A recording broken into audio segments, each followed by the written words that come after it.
السلام علیکم ورحمۃ اللہ وبرکاتہ۔ آج ہم پڑھیں گے سورہ حمزہ کا ترجمہ تفسیر کے ساتھ۔ سورۃ الحمزۃ مکیہ، سورہ حمزہ مکہ میں نازل ہوئی۔ اعوذ باللہ من الشیطان الرجیم، پناہ چاہتی ہوں میں اللہ کی شیطان مردود سے۔ بسم اللہ الرحمن الرحیم، شروع کرتی ہوں اللہ کے نام سے جو بڑا ہی مہربان نہایت رحم کرنے والا ہے۔ ویل لکل ہمزۃ لمزہ، خرابی ہے ہر تانا دینے والے عیب چننے والوں کے لیے۔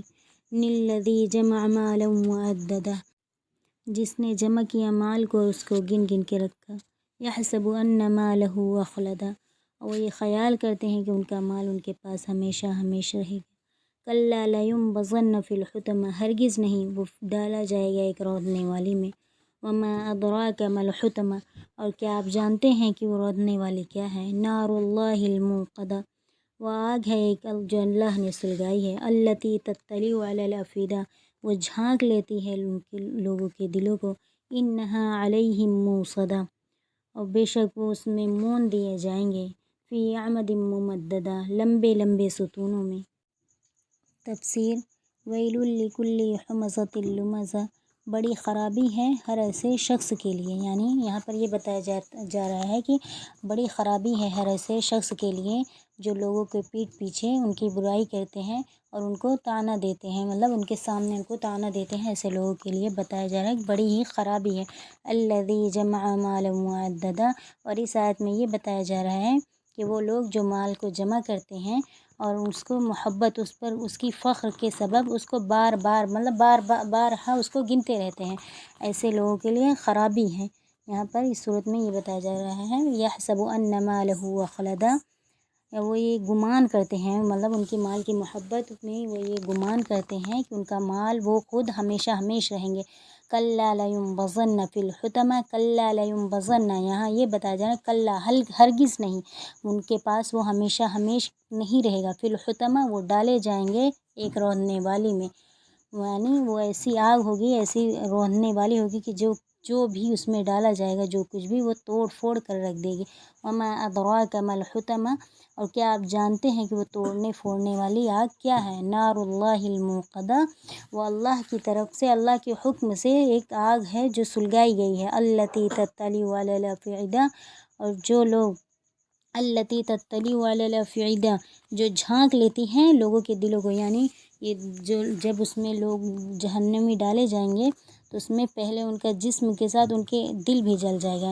دنیا کی آگ ایسی ہوتی ہے کہ جب اس میں ڈالا جائے تو وہ ان کے دل کو پہنچنے تک وہ مطلب انسان مر جاتا ہے، لیکن جہنم کی آگ ایسی ہوگی، جہاں جہنم ایسی جگہ ہے جہاں موت نہیں آئے گی، اس لیے وہ ان کے دل بھی جلے گا، اس کی آگ ان کے دل تک جا پہنچے گی کہ ان کی دل کو، انہا التی تطلع علی الافئدہ، جو جھانک لیتی ہے ان کو، مطلب اس کو فوراً ہی ان کے دل تک جا پہنچے گی۔ انہا علیہم موصدہ، اور وہ آگ ان پر بند کر دی جائے گی، ان کو اس آگ میں ڈال کر بند کر دیا جائے گا۔ فی عمد ممددہ، وہ لمبے لمبے، وہاں لمبے لمبے ستونوں میں گھرے ہوئے ہوں گے۔